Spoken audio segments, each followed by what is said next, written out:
as you look at Pythagoras, a little bit about him, from the research says this is basically what they think that he looks like, or for the most part, what they have evidence of what he looks like. But if you want to make him look a little bit more like this digital guy, feel free.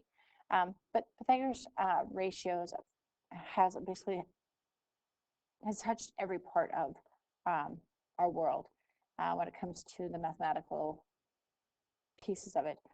From the building, like honestly, building of our instruments, our buildings, our roads, our construction, nature, everything from a shell to a stairwell, photography, art in general.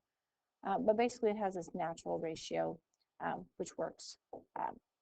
So it's like they call it the golden ratio. So as we keep going, this is a recap from the day one, which is our checkpoint 3. So we're going to finish checkpoint 3. So simplify rounding to the nearest 10th if needed. This one ends up being 20.3 approximately. This ends up being 9 over 64, which is approximately 0.1. Square root of 0.81 is 0.9. Between which two consecutive whole numbers is the square root of 620. So again, take the square root of 620 and see it's 24 point something. So that means it's between 24 and 25. Think about money. The square root, so square root of both sides, and x is going to be equal to plus or minus, because we're solving and it's not a distance per se. So it's going to be plus or minus 30. Take the cube root here. X is going to be a negative 5, because I take 125 and I can break it down to negative 5 and 25. But 25 is going to be negative 5, and negative 5. If a square has an area of 400, so this is similar to the one we had before. So area is equal to side squared, which is 400. I'm going to take this equation basically and square root both sides. So S, the side length, is equal to 20. So perimeter is equal to 4 times the side length, which is going to be 4 times 20, which is going to give me 80, and this is centimeters. Try the next one. One of the legs of a right triangle is 7. The hypotenuse is 11. Find the missing, round to the nearest 10th. I draw a picture, so I would do like this: 7, B, and 11. So 7 squared plus B squared equals 11 squared. That's 49 plus B squared equals 121. Take away 49. You get that B squared is equal to 121 minus 49, which is 72. And then square root both sides to get B equals, and since it's a distance, I'm only going to do the positive of it. So it ends up being approximately 8.5 units. Determine whether it's a right triangle or not. We're going to use that A squared plus B squared equals C squared. So if you remember, short, short, long. Short, short, long. So this has to be C. And I go from least to greatest. So 18 squared plus 23 squared equals 29 squared.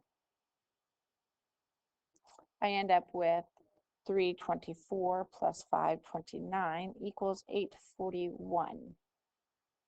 And so in the end, this is 853. So no, not a right triangle, because they're not equal.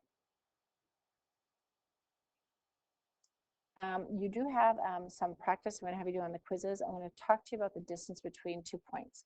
Now, I know that our grid boards, the grid is right in the middle, so I would suggest that you adjust your grid line or your axes to the bottom of the grid, because I'm going to go all the way up here like to 18, for instance, on the quizzes. So if you were to arrange this and say, well, okay, let's make this my axes. And this is your y value, this is your x value. if I wanted to go to -4, 4, 5, I would go -1, 2, 3, 4, up 1, 2, 3, 4, 5. And the other one, so it's -4, 5. And the other one is 7, 18. So 1, 2, 3, 4, 5, 6, 7, 18 is 1, 2, 3, 4, 5, 6, 7, 8, 9, 10, 11, 12, 13, 14. So 13, 14, 15, 16. Ooh, can't go anymore. 17, 18. Way up top. Basically, this is going to be my 7, 18. Right. So I can either count and count, or I can say, well, from -4 to get over here to 7. So from here to here, basically. This distance is going to be from -4 to here is 4, and then 7 more gives me a total of 11. And from here to way up top here, well, this is at 5, right? And I'm going all the way to 18. So 5 to get to 18 is, this side is going to be 13.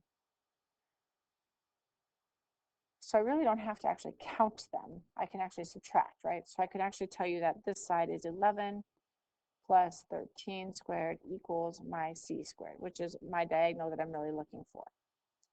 So 121 plus 13 squared is 13 times 13, which is 169. And 121 plus 169 is 290. And then take the square root of both sides. So this is on quizzes, by the way.